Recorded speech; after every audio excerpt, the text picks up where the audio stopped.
Wait, this is just Kingdom Hearts. Alright, so starting somewhere in the mid-2000s to probably about 2014-ish, morality games were all the rage. Infamous, Mass Effect, Shadow the Hedgehog? Alright, so they weren't all critically acclaimed, but there were a lot of them. Morality games took choice, an inherent quality of video games, and poured that agency into the narrative. Each of these games put their own spin on the morality system, and by the end of most of these games, you either get the good boy ending, the bad boy ending, or the neutral milquetoast ending. However, among the sea of mediocre morality games stood Epic Mickey for the Wii. It's also a mediocre morality game, but the game's approach to the binary good or bad mechanics is a bit different from the others. There is no way that Disney is going to let their main man mouse mascot go on a genocide run. So they had to take a slightly different approach to a morality game. Let's talk about the problems in morality games and how Epic Mickey almost addressed these issues really well. First, I want to say, even though I'm critiquing the genre, it's perfectly acceptable to enjoy morality games. But they are flawed, and it's worth breaking down the inherent issues in the foundations of these games. The way I see it, there are three major issues that we often see in morality games. The biggest issue is that game developers have to divide their resources when building these narrative-heavy games. Instead of crafting a singular narrative, development teams have to create both a good path and a bad path. And that normally comes with like a weird neutral path too. And by that point, the team's efforts are fractured into thirds. Developers have to get crafty with their limited resources, which results in things like sneaky dialogue options where no matter what you answer, the player is given the same response. And to be honest, I do like this bit of design craftiness, because when you're playing the game, that manufactured sense of tension gives you the illusion of agency and keeps you cautious of every decision you make. It's just a bummer that when you play through a second time to explore the other options that exist in the game, the magic is ruined. Or worse yet, the writing isn't strong enough and you can tell that answering this question didn't matter on your first playthrough. This division of resources leads to the next major issue with these kinds of morality games.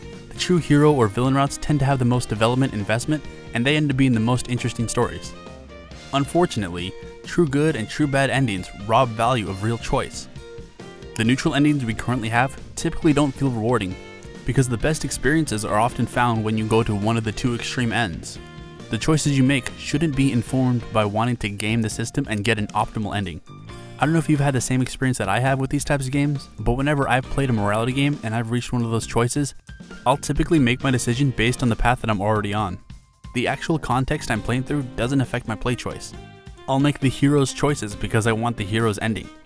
And this leaves the core content of the game feeling more like steps to get to the ending that I want, and less like a story that I'm invested in. Sometimes these steps are so specific that players look up walkthroughs to achieve the best ending. Achieving the optimal result is a natural human want, but this system invalidates choice, so it ends up being nothing more than a procedural rigmarole. Neutral paths should in reality be the most interesting. This is where you can really weigh the consequences of your actions. In a game about morals, good and bad shouldn't be so clear-cut, but again, this system requires a lot of resources, so developers have to focus in on two narratives, good and bad. And then they'll throw in the neutral narrative, but it's kind of like the forgotten middle child. And this brings us to the third issue that comes up with morality games. The choices that we do make don't feel like they have lasting impact. A very basic description of the narrative in morality games is like a tree with branches. The splits in the branches are where you find these alignment choices. And when you make a choice, most of them are solved right then and there. The smaller choices players make leading up to the pivotal decision doesn't hold weight. Developers sometimes include a small nod to your own choice down the line, but again, no real influence or lasting impact. In a 2014 article from Entroy Magazine by Emily Lee called On Mass Effect, Branching Narratives, and Industry Accountability, Lee addresses problems similar to the ones we've been discussing today. She shows us how many of the choices players make lack any lasting effect. There's a million bajillion choices you can make, but you only end up with 3 endings. Lee notes that it was impossible to develop countless permutations and give players their own distinct endings. Lee also points out that some of the most emotionally resonant moments occur regardless of the choices you make. The Mass Effect series is one of the most infamous games in the morality genre, but some of the best parts were the ones where players didn't even have a choice. Lee's article goes more into detail about the Mass Effect series, and I think it's well worth a read if you like that series or this genre. I'll include a link below if you want to read more. So again, we have 3 main issues. Developing huge, complex morality paths is expensive, choices are often boiled down to a binary good or evil, and once you make these choices, they're often left where they were made with minimal effect down the line. And this is when we look to the mouse for solutions. We're finally talking about Epic Mickey. Spoilers for Epic Mickey, by the way. Let's start with the plot. Basically, Master Yensid created a world for Disney characters who were long forgotten. Forgotten is the game's way of saying doesn't pull in enough money. You've got characters like Horace, Clarabelle, Smee, Ian, and Gremlin Gus. This place kinda looks like Disneyland, and it seems like a nice life. But then Mickey effectively ruins their entire world. He creates this monster called the Blot, this big old dark side looking heartless that wants Mickey's heart. And then this boy just bounces and Disneyland is under constant attack from the Blot. Years pass and Mickey is dragged back into Disneyland, except now that he destroyed everything, it's called the Wasteland. And then he meets Oswald, the Lucky Rabbit, Disney's Mickey Mouse before Mickey Mouse existed. The real reason why Oswald got dumped and Mickey Mouse became the mascot, it's a whole lawyery, legally thing. I'm not going to get into it here. If you want to learn more, give it a Google. The only part that's relevant to us right now is that Mickey now has a surrogate brother who hates him. And now we have our two main narratives of this game. 1. Mickey needs to work with Oswald and return home. And 2. Along the way, he has to repair the damages he inadvertently caused. Like I said earlier, there's no way Disney is going to let Mickey Mouse become evil. Disney plays it pretty safe with their properties, and they're very careful not to stray away from the images they built for themselves. I mostly don't say this in a negative way. Alright, now let's look at how Epic Mickey addressed the problems inherent in branching morality path games without turning the hero to the dark side. We'll just run through the list. The expenses of branching paths? Nope, branching options are kept to a minimum. Throughout the game, there are a bunch of different opportunities to impose good or bad choices on the world, but it doesn't change much in terms of the overall narrative. When beating bosses, you either get an extra bar of paint meter for doing good, or thinner meter for doing bad. It's pretty straightforward. Otherwise, your reward is either money or collectibles. We'll get into the value of these choices in a bit. For now, let's look at how this system flows. In terms of gameplay and major experiences, nothing much changes. No matter what you do, Mickey's story still ends with him reconnecting with Oswald and making his way back home. No way to change that. Instead of a narrative that branches and weaves like a tree, this narrative is more like a single flowing river. You're gonna end up in the same lake no matter what. So now we have one concise story that the developers can focus in on. So what does this mean for the binary good and evil choices? They still exist in the game. How are they implemented in the story? To put it simply, the choices you make aren't solely moral dilemmas. In a game like Infamous, moral choices lead to respective gameplay abilities. Choose the good path, get the helpful abilities. Choose the bad path, get the more destructive abilities. So like I said, players will receive an extra bar in their paint meter or their thinner meter for saving or beating bosses respectively. But the thing is, you need both abilities to progress in the game.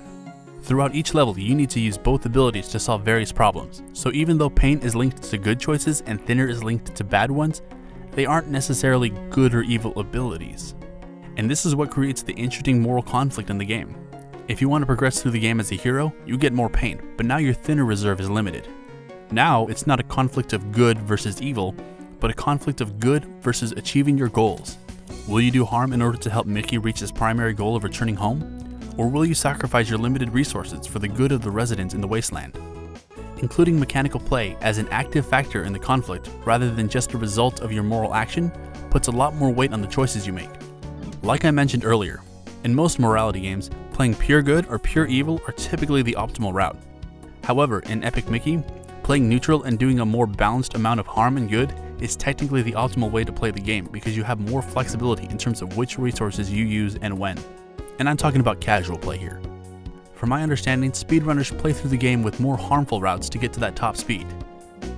Anyways, a casual playthrough of Epic Mickey asks players to consider choices of plot versus mechanics, and that question just holds a lot more weight.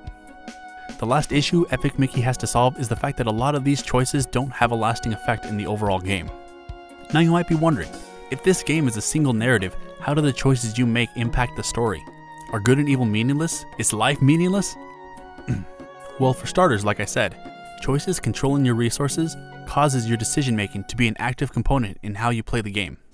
And even though I describe the game as a river that inevitably flows to a single ending, the choices we make are able to have a lasting effect on the narrative as well.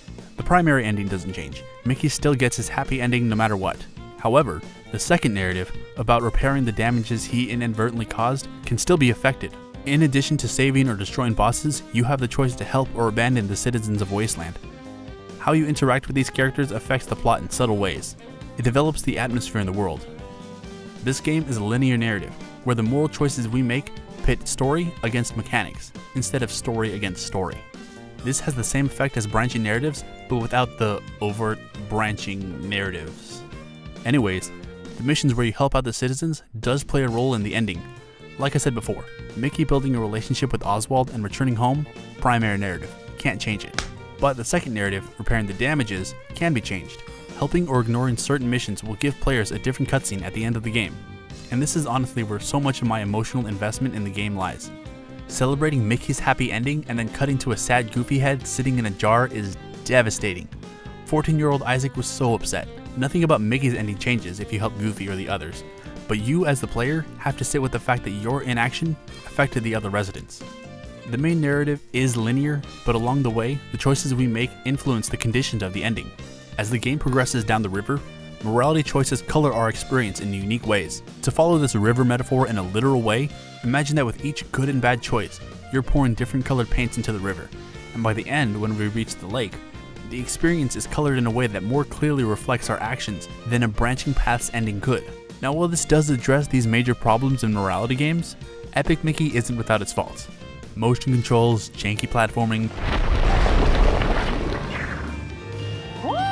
poor lighting, annoying camera, they're all valid criticisms of the game, but they aren't relevant to the morality system, so I won't be focusing on them. Now, like I said earlier, instead of good or bad, Epic Mickey asks players to choose between good or resources. Are you going to be the hero and save Petronic, or are you going to melt him down to gain more power? I think this is a much more interesting question than befriend or melt him.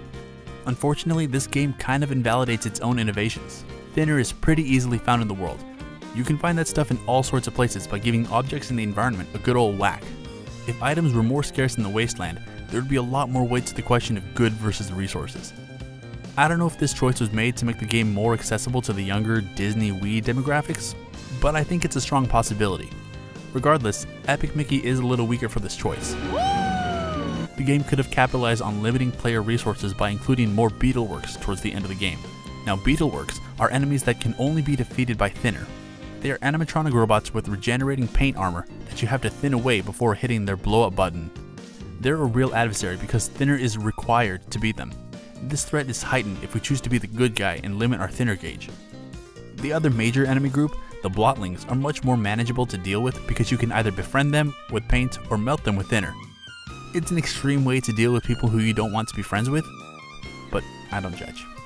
Blotlings are still a threat, but the difficulty of dealing with them is unrelated to the moral choices we make. The animatronic enemies are the only ones who are affected by your choices. Creating an imbalance in your resources does make the ending feel a bit more harrowing, but I think they miss the opportunity to really capitalize on this system. As you progress through the story, you have to deal with more and more Beetleworks. And if we choose to help people, these enemies become more and more troubling to deal with. Unfortunately, once you defeat Xehanort in the Haunted Mansion, the Beetleworks are pretty much out of commission. If the game wanted players to really feel the weight of their choices, we would see more Beetleworks as we neared the end of the game. There could have been a quick scene after we beat Xehanort where the Darkside Heartless seizes control of the Beetleworks, and we have to face an army of them at the final battle. You're surrounded by the enemy with limited means to defeat them, but that's fine because you're the hero and that's just what heroes do. But that's not what happens, and you end up fighting Blotlings in the final battle, and it doesn't really matter which goop you use. Anyways, to wrap this whole idea up, I want to start by saying I do like Epic Mickey. I know it has its fair share of flaws, but it has a lot of merit too, especially as a game that imposes moral choice on the players. Branching paths in morality games are expensive to make, so they often get boiled down to binary choices that don't hold much weight, because the optimal gameplay experience is to choose only good or only bad. Epic Mickey does away with a lot of these issues by making a linear narrative where the moral choices we make pit narrative against mechanic instead of being narrative versus narrative. These branching path stories often feel big, but once it converges down to 2 or 3 endings, a lot of meaning gets sapped from the choices we make leading up to that ending. Epic Mickey is a single narrative, less like a branching tree and more like a river, flowing towards one inevitable end. However, along the way, we're able to influence the recovery of the wasteland, and that changes the context of the ending in a way that feels more real than just good boy ending, bad boy ending. Unfortunately, Epic Mickey fumbled right at the end by not including Beetleworks enemies in the last leg of the game, and really hitting home with the idea of choosing between good and resources. But I think it had the makings to be a really compelling binary morality game. Now, this fad of good boy bad boy games has for the most part died down, but if the genre ever has a resurgence, I hope that we see more games that implement these choices in more interesting ways. Hey y'all, thanks again for watching. If you agree or disagree with the video, let me know down in the comments below. And also if you don't care about this and you want to see more relevant stuff, let me know down there as well. Just kind of doing whatever I think is interesting. So you know, that's not gonna necessarily be the most hip thing. God, I sound old. Alright, I got a small bonus video coming out soon. I'm excited for that. Stay tuned. And also, I've got a guest artist coming on in a couple of videos, so stay tuned for that. We're working on the script, and I'm super excited, so see y'all soon.